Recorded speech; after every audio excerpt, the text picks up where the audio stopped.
quick action to move this common sense legislation forward, and I reserve the balance of my time. The gentleman reserves the balance of his time. The gentleman from Michigan is recognized. Give myself such time as I shall consume. The gentleman is recognized. I think informed people are asking, why are we taking up this bill this morning? I guess one reason is because the Republicans will do anything they can to undermine ACA. Indeed, the more it's successful, the more desperate they become. The administration says it quite clearly. To implement, and I quote, this new reporting system, contracts may need to be modified, and new staff would need to be hired on an expedited basis, adding millions of dollars in cost to states and the federal government, without additional funding from the Congress for information that is already largely being provided on a monthly basis, consistent with other publicly funded health care programs. Maybe a second reason we're taking up this bill is because the Republicans in this House think there's nothing else to do. This bill is going nowhere in the Senate, and you know that. You know that. But there is something else that we should be doing. We're leaving here for 11 days. The House Republicans have said we're not going to be in session next week. 1.5 million Americans have lost their unemployment insurance because of an action from this House of Representatives.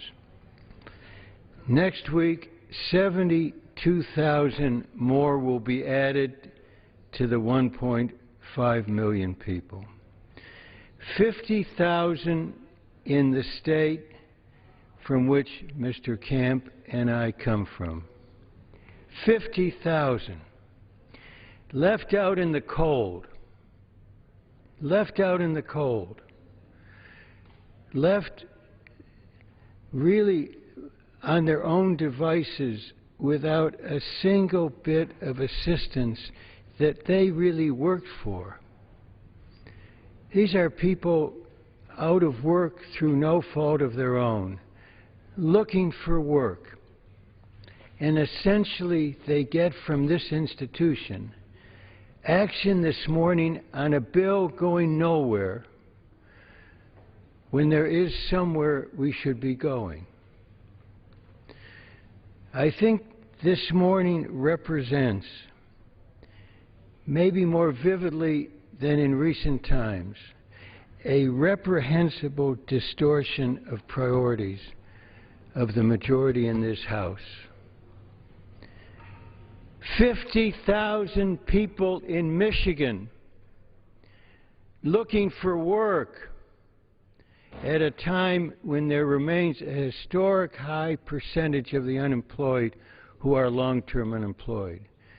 3 people looking for work for every job that's available. And we come forth here with a bill that's going nowhere?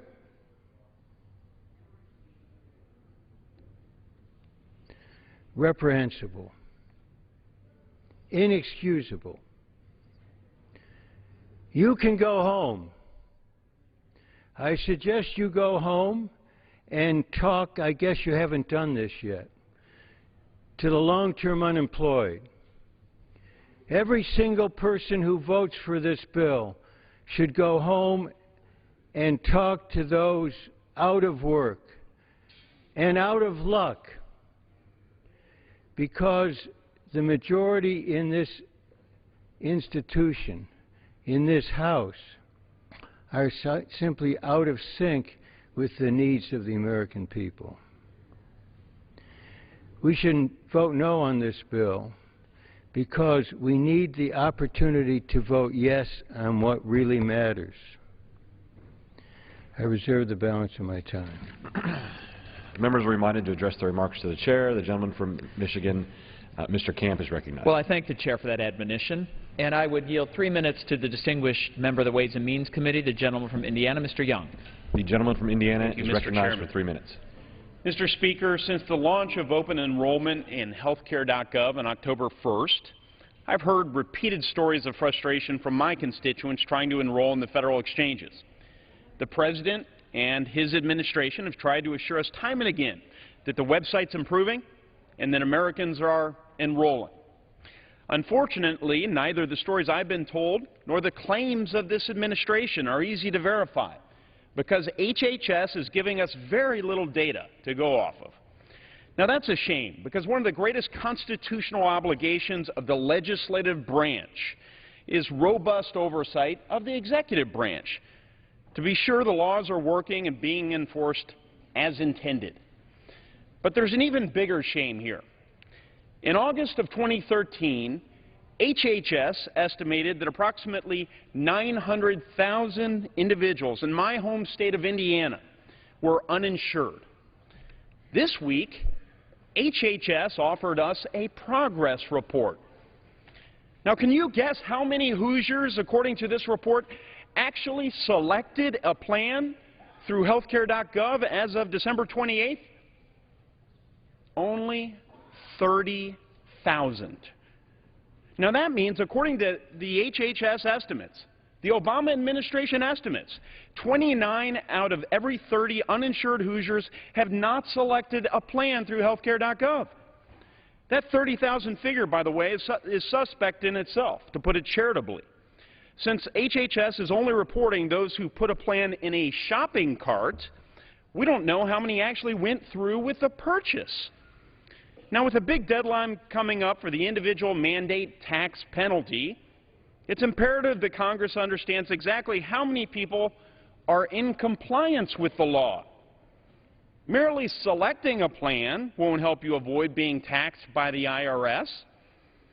That's why I'm a strong supporter of the Exchange Information Disclosure Act. The Obama administration should be required to provide the American people and Congress weekly reports on the status of healthcare.gov. They should be required to tell us how many are actually purchasing plans. They should be required to tell us all sorts of additional data points they're already tracking that will help Congress perform our oversight role on behalf of the American people. I urge my colleagues to support this measure here in the House and hopefully in the Senate, and I yield back. The gentleman from Indiana yields back. The gentleman from Michigan, Mr. Levin, is recognized. I now yield 3 minutes to a member of our committee, the gentleman from New York, Mr. Crowley. The gentleman is Thank you. recognized for 3 minutes from New York. Speaker, I thank the gentleman from Michigan for yielding me this time. Mr. Speaker, it's a shame we're not up here considering an extension of the unemployment insurance. American families are looking for some kind of sign that their Congress isn't going to leave town without extending unemployment insurance. I don't think they're amused by this 48th attempt to undermine health care in our country. The fact is, the legislation before us is supposedly all about the numbers. My colleagues on the other side of the aisle are fixated on the numbers behind the Affordable Care Act. They seem to think they'll find numbers that somehow discredit the law and the important benefits it provides. But you know what? It is true that numbers tell an important story. So here are some numbers that actually matter for the American people. 9 million. That's how many people have already obtained health insurance under the Affordable Care Act. 9 million. It's also 9 million people who don't have to worry that a major medical incident could bankrupt them and their families. 25 million. That's how many seniors on Medicare received free preventive care last year because of the Affordable Care Act. 25 million. That's 25 million seniors who can get a mammogram or a cholesterol screening without financial barriers so that serious diseases can be caught and treated earlier, saving taxpayers dollars. 8 million. Big number, 8 million. That's how many jobs have been created in this country since the passage of the Affordable Care Act. 8 million. That's more than twice as many jobs created than were lost during the 10 years before the Affordable Care Act was enacted. These are just some of the numbers that tell the true story of the Affordable Care Act. Not to mention the number of people with pre-existing conditions who can no longer be discriminated against, or the seniors who are seeing reduced prices on their prescription drugs, or the small business owners who now have a way to provide insurance for themselves and their employees. These are the numbers. These are the numbers that matter to me, because the Affordable Care Act is about helping the American people afford care in this country. So my colleagues on the other side of the aisle can go ahead and play their number games as long as they want, but their fixation doesn't add up. These numbers do. And with that, Mr. Speaker, I'll yield back the balance of my time. The gentleman yields back the balance of his time. The gentleman from Michigan, Mr. Camp, is recognized. I reserve. Gentleman from Michigan, Mr. Camp, reserves. Gentleman from Michigan, Mr. Levin, is recognized. With 2.5 minutes How much time remaining. is left on either side? Mr. Levin has 2.5 minutes remaining. Mr. Camp has 3.5 minutes remaining. Is the chairman going to close? I have no further speakers. I'm prepared to close. Gentleman's recognized for 2.5 I minutes. yield the balance of our time to the gentleman from Washington, Mr. McDermott. Gentleman from Washington is recognized for 2.5 minutes. Without objection. Mr. Speaker, what we're engaged in today is what I call loving a bill to death. Every legislator knows how you do it. You load it up with a bunch of stuff to kill it. They are still trying to do this. They are not talking about transparency or accountability. It is simply another plan to muck up the path to better health for Americans. It's not surprising, because the House Republicans don't want a health care system that works any more than they want a balanced budget. If they wanted a balanced budget, they wouldn't push for health care policies that cost more to get less. America spends more on health care than any other advanced nation, and we get worse outcomes. Let me tell you one of the reasons for that. We spend less on social services.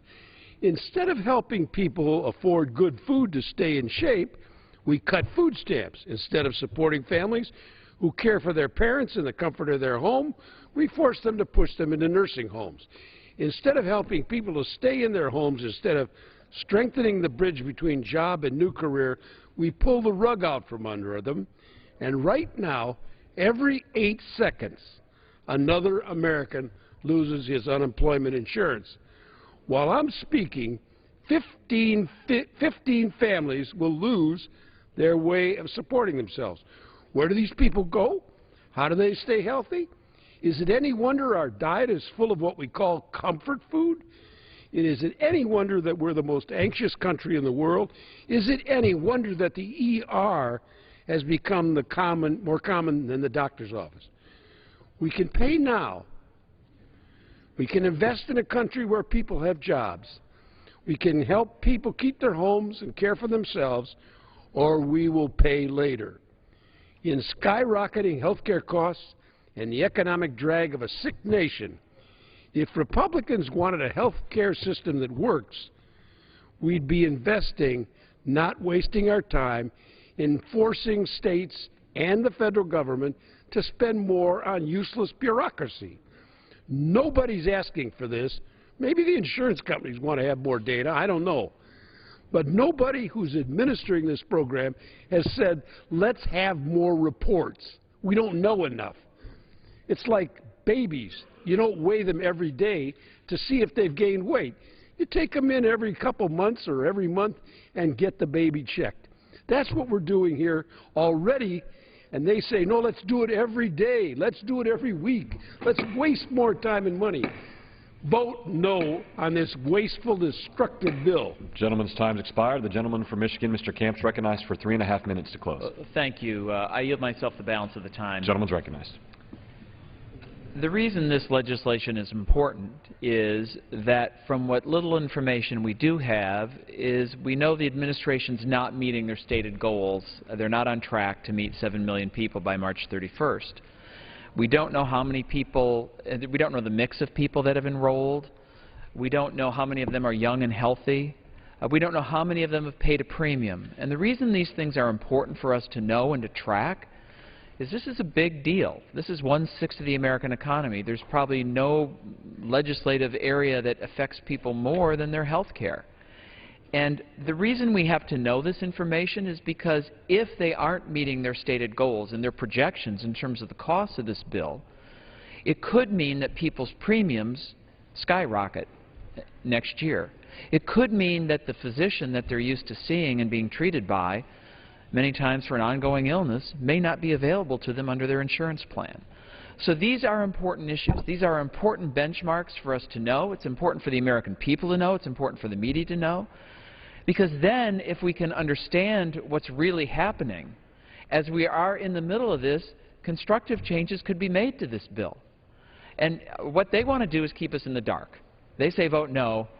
Make sure we don't know what's going on, and then we'll have a health care crisis even greater than the one we have now. So I urge a yes vote on this bill, and I yield back the balance of my time. The gentleman from Michigan yields back the balance of his time. All time for debate having expired, pursuant to House Resolution 455, the previous question is ordered on the bill as amended. The question is on engrossment and third reading of the bill. Those in favor will say aye. Those opposed, no. The ayes have it. Third reading. A bill to amend the Patient Protection and Affordable Care Act to require transparency in the operation of American health benefit exchanges. For what purposes does the gentlelady from Massachusetts seek recognition? Mr. Speaker, I have a motion to recommit at the desk. Is the gentlelady opposed to the bill? I am. The gentlelady qualifies. The clerk will report the motion. Ms. Clark of Massachusetts moves to recommit the bill, H.R. 3362, to the Committee on Energy and Commerce. Gentleman, the clerk will suspend. The gentleman from Pennsylvania is recognized. I reserve point of order against the motion to recommit. Point of order is reserved. Gentleman, the clerk may continue. With instructions to report the same back to the House forthwith with the following amendment. Add at the end of the bill the following new section, Section 5, disclosure of lower costs and additional health benefits provided to individuals and families, not later than 5 days after the date of the enactment of this Act, and every month thereafter through March 2015, the Secretary of Health and Human Services shall submit to Congress and make available to state governors, state insurance commissioners, and the public a report containing information with respect to individuals and families enrolling in health insurance coverage through an exchange established under Title I of the Patient Protection and Affordable Care Act on each of the following. 1. The number of such individuals and families who have received premium tax credits or have lower out-of-pocket costs. 2. The number of such individuals and families who are no longer subject to discrimination based on pre-existing conditions. 3. The number of such individuals and families who are no longer subject to annual and lifetime limits on health insurance coverage.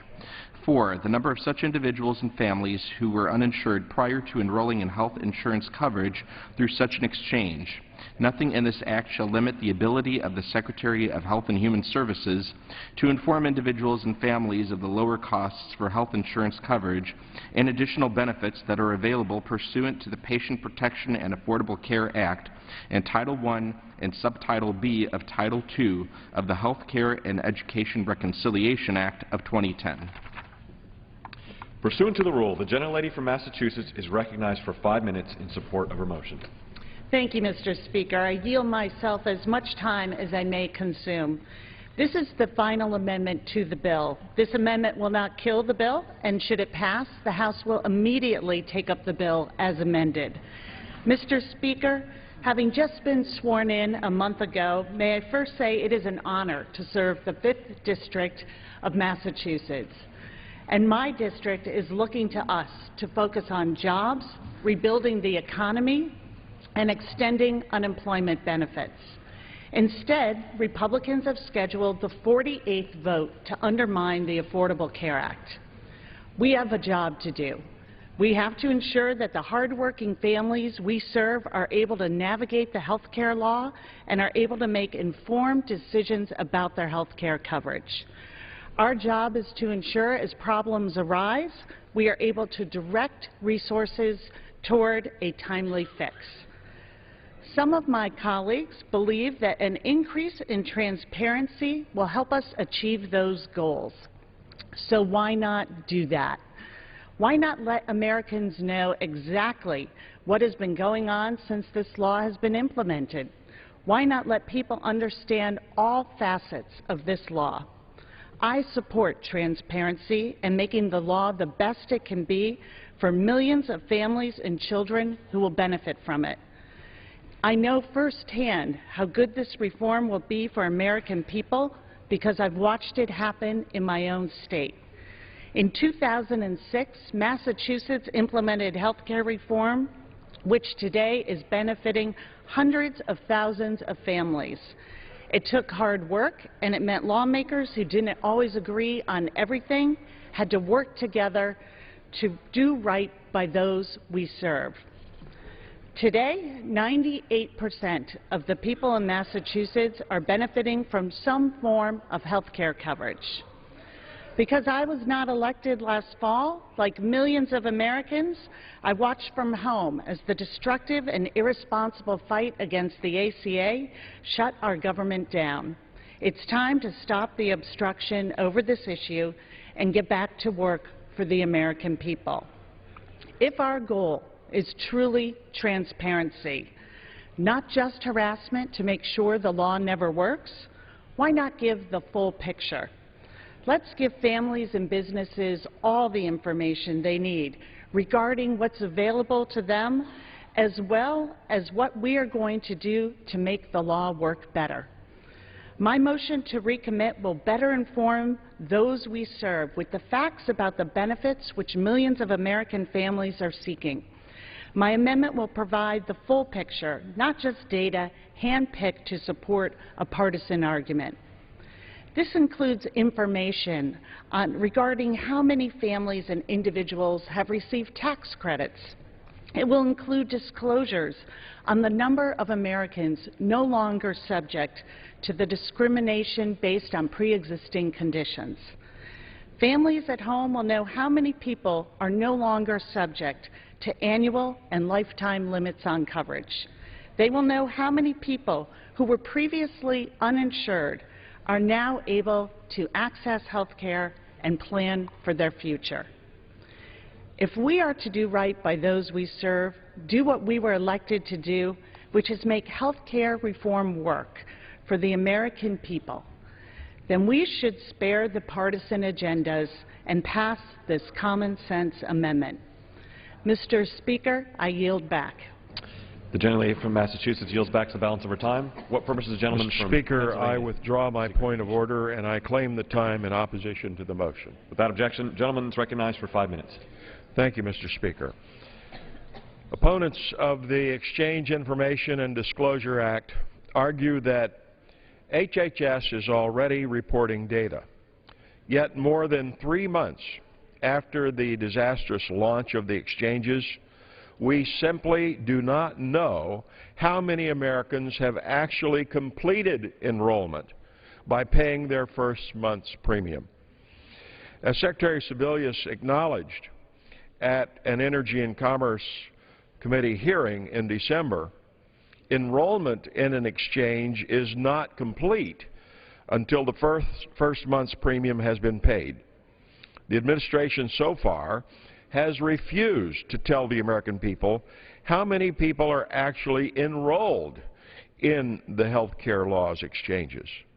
Either the administration is refusing to tell us how many people are actually enrolled, or they simply do not know. Neither answer should instill confidence in a law that puts over $2 trillion taxpayer dollars on the line. This underlying bill would require the administration to give us real and actual enrollment data. The American people deserve transparency, and this is what the Exchange Information Disclosure Act would deliver. I urge all members to oppose this motion to recommit and to vote for the underlying bill. And I yield back the balance of my time. The gentleman from Pennsylvania yields back the balance of his time. Without objection, the previous question is ordered on the motion to recommit. The question is on the motion. All those in favor say aye. Aye. Those opposed, no. In the opinion, Chair, the noes have it. The motion is not agreed to. Gentlelady from Massachusetts. Mr. Speaker, I request the yeas and nays. The yeas and nays are requested. Those favoring a vote by the yeas and nays will rise. A sufficient number having risen, the yeas and nays are ordered. Members will record their votes by electronic device. Pursuant to Clause 9 of Rule 20, the Chair will reduce to 5 minutes the minimum time for any electronic vote on the question of passage. This is a 15-minute vote.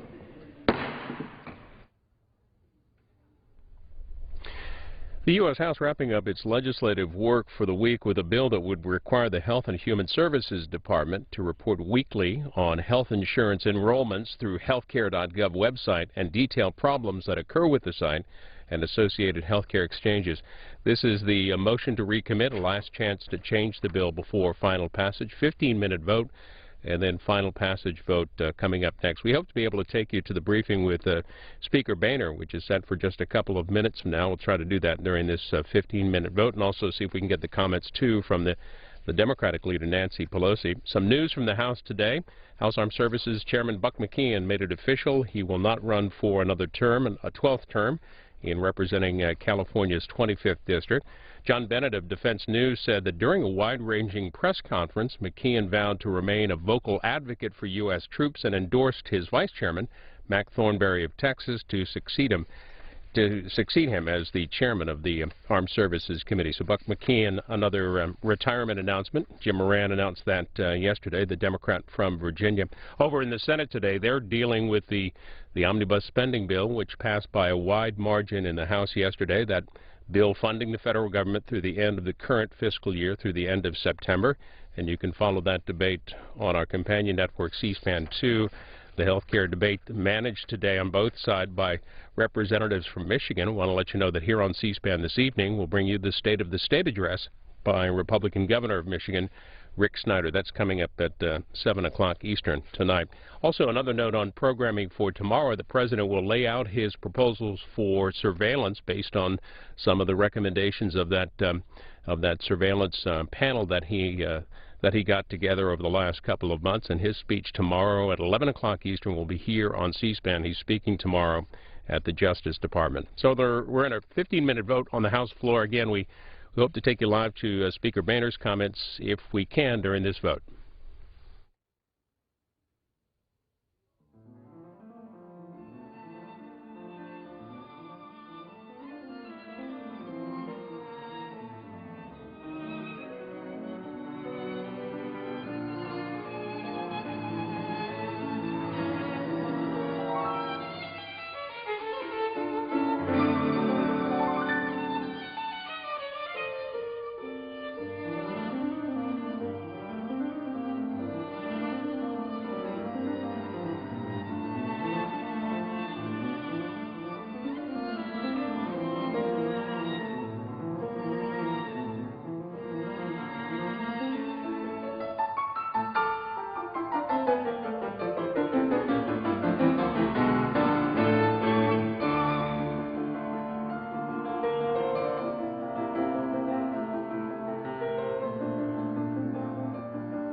The House in the middle of a 15-minute vote. This is the motion to recommit ahead of final passage on a bill that requires the Health and Human Services Department to report weekly on the health insurance website enrollments. It's a 15-minute vote on the motion to recommit, and five-minute passage vote is set next, and that will wrap it up for legislative work for the House this week and for next. They're off next week for their district work period and back returning the week of January 27th. Here on C-SPAN, we hope to take you live. In fact, we will take you live next to hear from Speaker John Boehner.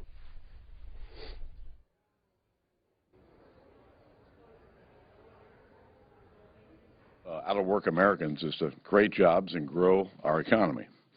That's exactly what Republicans are focused on, creating jobs for middle-class families and small businesses. Unfortunately, Democrats seem to resign to higher unemployment in President Obama's economy. The House has passed dozens of pro-growth jobs bills, many of them in a bipartisan fashion. We've passed education and training measures to expand opportunities for young people and the middle class. We passed a bipartisan measure to approve the Keystone Pipeline and the tens of thousands of jobs that would be created as a result. And we're ready to work with the President and Senate Democrats on trade promotion authority to help employers and workers. If the President means what he says about trade promotion authority, I think it's time for him to pull out all the stops. Now, after 5 years in office, we know how the President can be when he's serious about something. He hit the roads, he uses his bully pulpit, and he takes his case to the American people. So if the President is serious in his commitment to getting this important bipartisan legislation passed, he'll do the same on this issue. And we're hopeful that we can pass that bill this year. But instead of looking to work together, the President this week reminded people that he has, quote, a pen and a phone. I would remind the President he also has a Constitution and an oath of office that he took where he swore to faithfully execute the laws of our country. We have a system of government here, a system of laws, and a Constitution that we're all required to abide by. There's no reason that this year can't be a bipartisan year to work on the issue of our economy and get Americans back to work. You've talked about the need for the President to have a plan to pay for unemployment benefits, which is a Democratic priority, apparently. Tax extenders is arguably a GOP priority. Should those be paid for?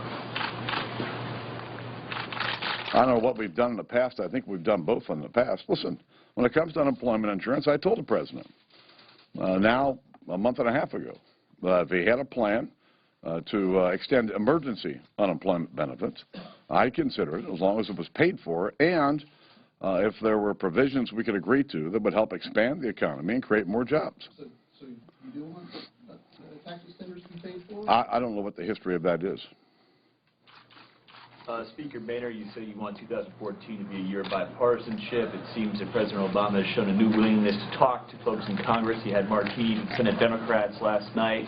Would you be open to reviving talks of a grand bargain in regards to the debt limit and having personal one-on-one meetings with President Obama in 2014 in a bipartisan spirit? How many times have we talked about this?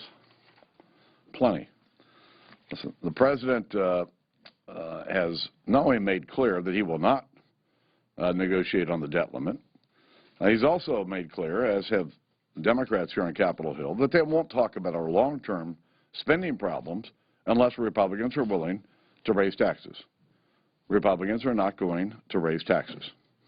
And so we find ourselves in a fairly difficult box when it comes to dealing with our long-term spending problems. The President just won't do it without raising taxes. And so not much really to talk about. No. On the issue of UI, Mr. Speaker, you've been sitting back and waiting for a pay-for on the issue. Now, there has been a debate going on in the Senate, and everybody's wondering if the Senate does get something done, if it's just going to die in the House. So the pay-fors that you've seen that are getting closer in the Senate, I have made clear if the President had a plan to extend emergency unemployment benefits, let's not confuse that with regular unemployment benefits, that we consider it. But it had to be paid for, and there had to be measures agreed to that would actually help grow the economy. I've not seen a plan over the last 6 weeks. So my question is what's been close in the Senate, whether that's something that could pass the House, something like Heller Reid, something like using sequestration shavings. I have seen dozens of ideas over in the Senate. I have no clue what they're close to or what they aren't. Just curious, Mr. Speaker. No, the young lady in the back. Thank you. In light of Governor Chris Christie's recent troubles, would you encourage your members to have him campaign for them, and do you think he's still an asset to House Republicans? Well, I'll let each of the members decide that, but listen, I think the governor made clear that mistakes were made. I think he held people accountable. He's apologized. Time to move on. Mr. Speaker, we have another vote on health care related to the Affordable Care Act upstairs right now. Why haven't Republicans gotten behind something to say, okay, this is our health care plan, and what would that be, and go ahead and try to sell it? Why haven't we seen that? Well, the Republicans, House members, will be having our retreat about a week and a half from now. It's one of the big issues for conversation in terms of our agenda for this year. And I think you'll see Republicans come forward with a plan to replace Obamacare, a plan that will actually reduce costs for the American people and make health insurance more accessible. Yes, sir. Yes, Mr. Speaker, I was just curious, how many of your members, of your caucus have actually read the omnibus? This has been passed so quickly that it's quite likely that many of them have not. And the other question I have, sir, is tucked inside that omnibus is about $62 million for a company called USEC, which does uranium enrichment. You've been supportive of this project in the past. That company last month announced plans to file for bankruptcy. How do you explain that? How does that money get spent for a company that's going bankrupt? Well, there's all different types of bankruptcy proceedings, but this USEC issue in Ohio is an uranium enrichment facility with new technology. There's been a bipartisan effort to proceed with this research that they're doing. When it comes to the omnibus appropriation bill, listen, this is not the way I would want to do business. I'm a big believer that we ought to have regular order. And what this bill does is begin the process of getting us back to regular order. Having an omnibus appropriation bill is a better vehicle for us to outline policies to the administration than continuing with the so-called continuing resolutions that just fund everything that we funded the year before. But not preferable, but to a regular appropriations process. But we haven't had a regular appropriation process around here for the last 5 or 6 years. This begins the process of getting us back to regular order. And, sir, you support sending more money to this company, even though they're announcing that... I don't know what the specific issue is here. But, you know, people can file for bankruptcy to reorganize their company. I don't know the specifics here. Isn't that kind of an earmark, though? No, this is a Energy Department research project that's been going on for a long time. Jack Lew said today or yesterday that he sees late February as a deadline for the debt limit. And he said March. He said it's more likely late February than March. Do you believe him? And if not, what's your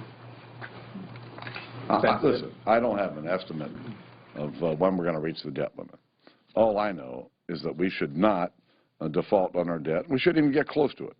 And I would hope that the House and the Senate would act quickly on a bill to increase the debt limit. What that vehicle is and how it's going to be unveiled, we'll find out soon enough. We're now in late January. So it's a reasonable thing. Do you think in a month from now we're going to be dealing with the debt limit, or you don't think that? We'll see. I don't have any idea. Yes, ma'am. Do you think that the House should move forward with an Iran sanctions bill right now, or do you think we should hold off on something like that, which is what the White House has been saying repeatedly? Well, there's an awful lot of bipartisan discussions about Iran. And we've got concerns about the interim agreement.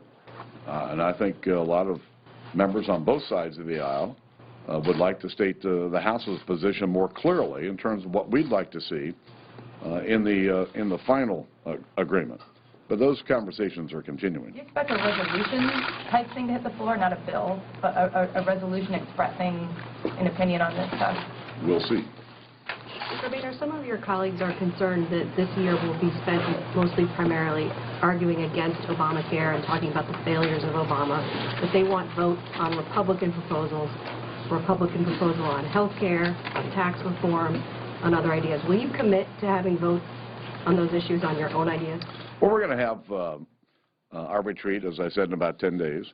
Republican members will have an opportunity to look at an agenda that we're going to outline.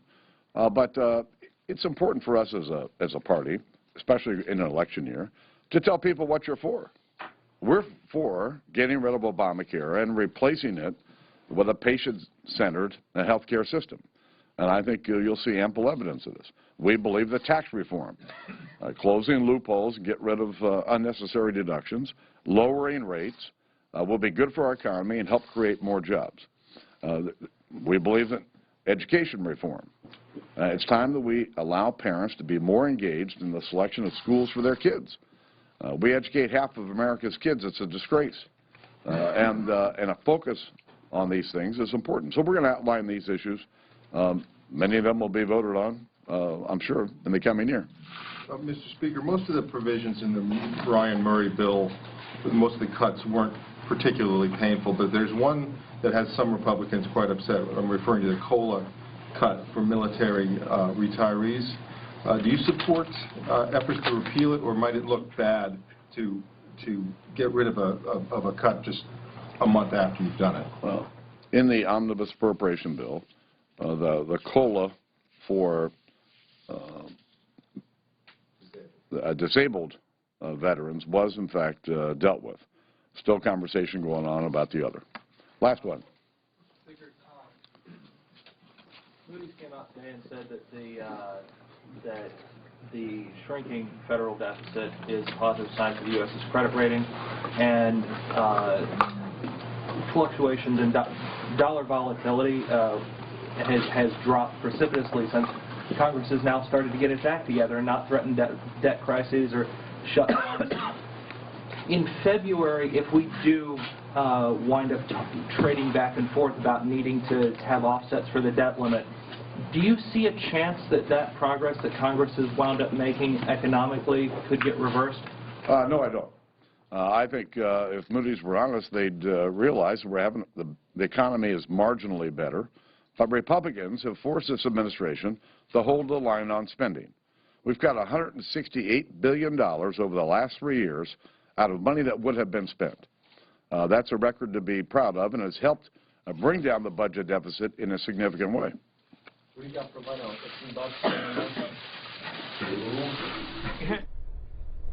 Speaker Boehner speaking to reporters at the Capitol. The vote continues on the floor. Motion to recommit ahead of final passage on the bill dealing with the health care law and Health and Human Services. While we have the time, we're going to bring you some of the comments from the Democratic leader, Nancy Pelosi. Her briefing wrapped up about a half an hour ago.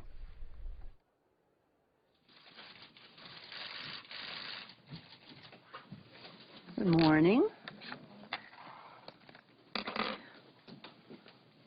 One of the big differences between Democrats and Republicans is our attitude toward America's working families. Democrats have always been committed to them and respect them for their strong work ethic and are there to help meet their needs when, through no fault of their own, they lose their jobs.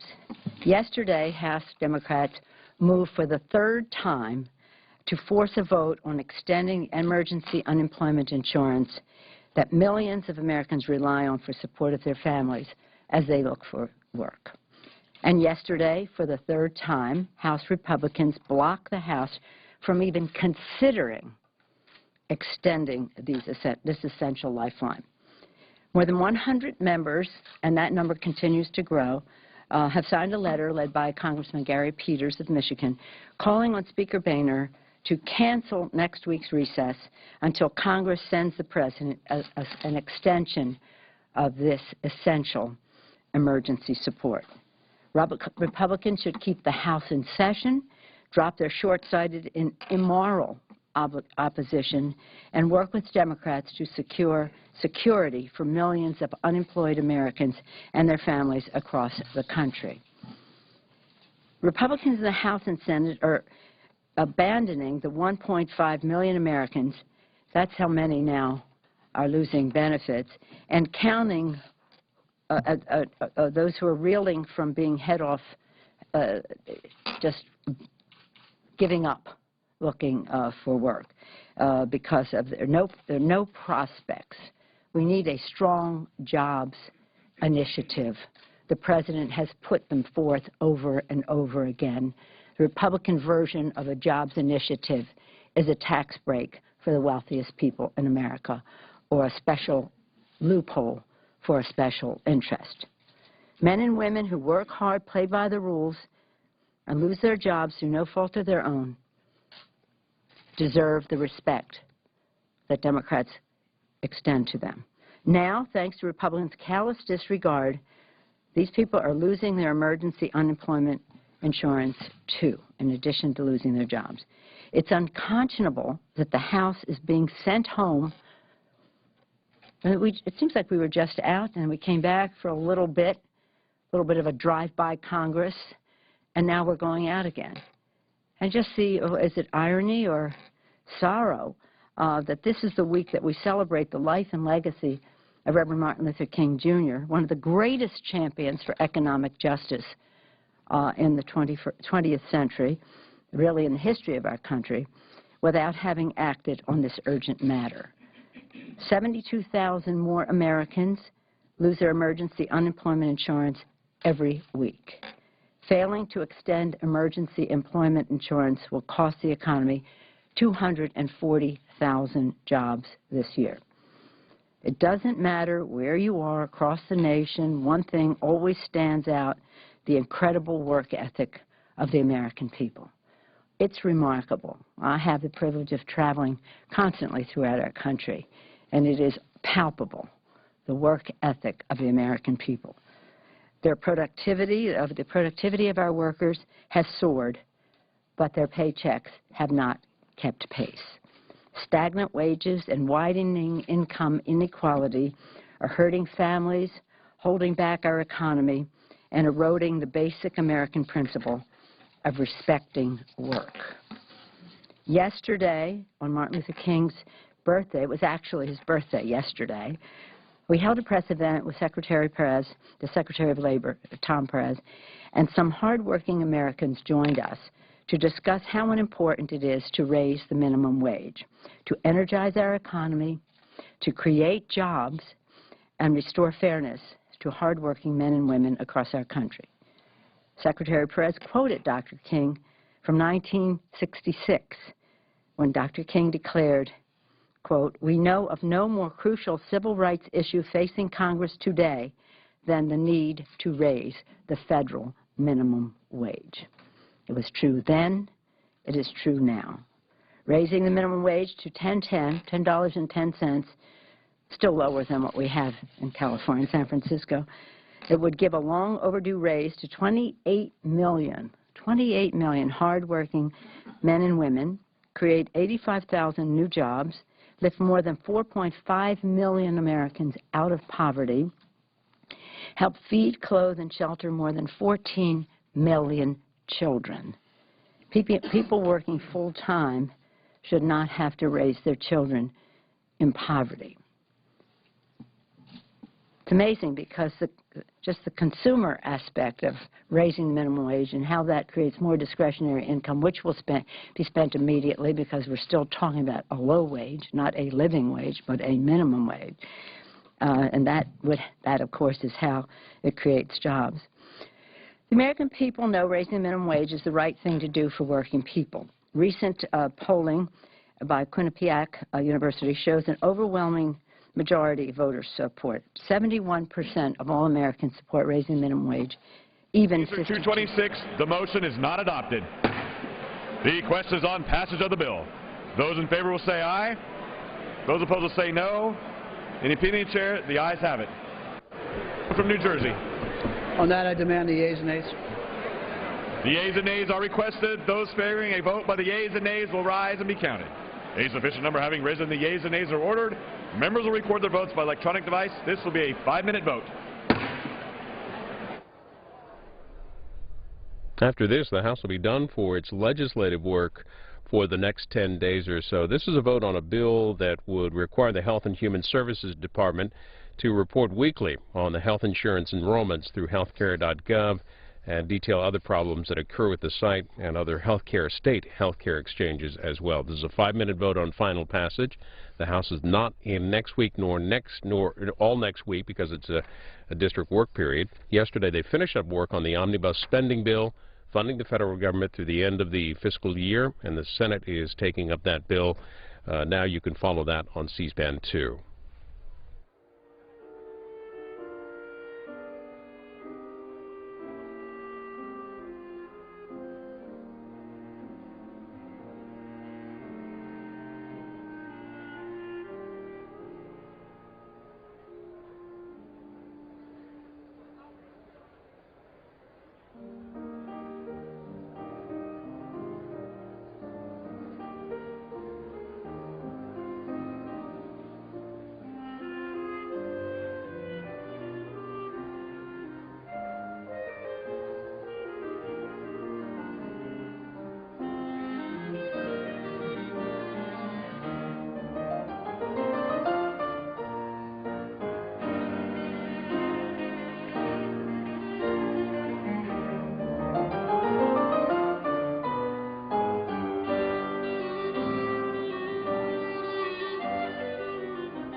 On this vote, the yeas are 259, the nays are 154. The bill is passed. Without objection, the motion to reconsider is laid on the table.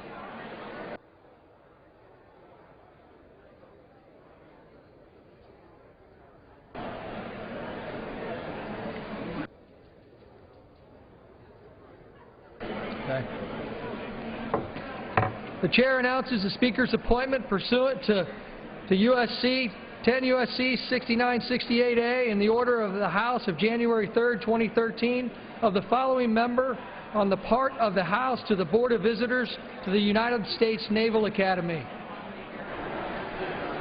Mr. Mike Rogers of Michigan.